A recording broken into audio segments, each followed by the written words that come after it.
এমনকি যে এই মৃত্যু হওয়ার পরে যে আমাদের মাটি ধোয়ার সময় হচ্ছে আমাদের মাঝে আমরা দোয়া কি করি, মিনহা খালাকনাকুম। এই যে আমরা দোয়া করি,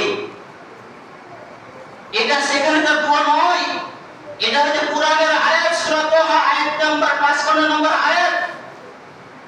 ওই আয়াতে আল্লাহ রাব্বুল আলামিন নিজের যে পাওয়ার বলেছে, এই পাওয়ারের সম্পর্কে আল্লাহ রাব্বুল আলামিন বলেছেন, হে মানব জাতি, হে আদম সন্তান, আমি এই মাটিতে তোমাকে সৃষ্টি করেছি এবং এই মাটিতে তোমাকে যেতে হবে। এই কথা আল্লাহ রাব্বুল আলামিন নিজের পাওয়ার দেখাতে চাচ্ছে। কিন্তু একজন অসুস্থ ব্যক্তি, সে ব্যক্তি হলো মাটি দিচ্ছে এবং সে ব্যক্তি কি বলছে, মিনহা খালাকনাকুম। সে ব্যক্তি বলছে, একজন অসুস্থ ব্যক্তি যে শরীর চলে না, কিন্তু সে ব্যক্তিও বলছে মিনহা খালাকনাকুম।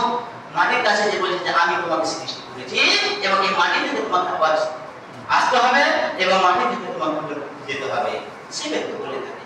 এই আরবি যে আমরা বুঝি না, আমাদের যে দোয়া আমাদের শিখিয়েছেন, সেখানে শিখে দোয়া নয়, সেই দোয়া হয়ে পড়তে হবে যে দোয়া সারা পৃথিবীর মানুষ যে কোনো কাজ করতে গেলে শুরুতে কাজ করতে হয়, যে দোয়া আপনার হলো হুজুর করে, সেই দোয়া আপনাকে করতে হবে।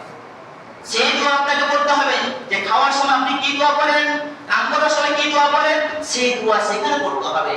সেই দোয়া কি রয়েছে, বিসমিল্লাহ, সেখানে হচ্ছে বিসমিল্লাহ বলে আপনাকে করতে হবে।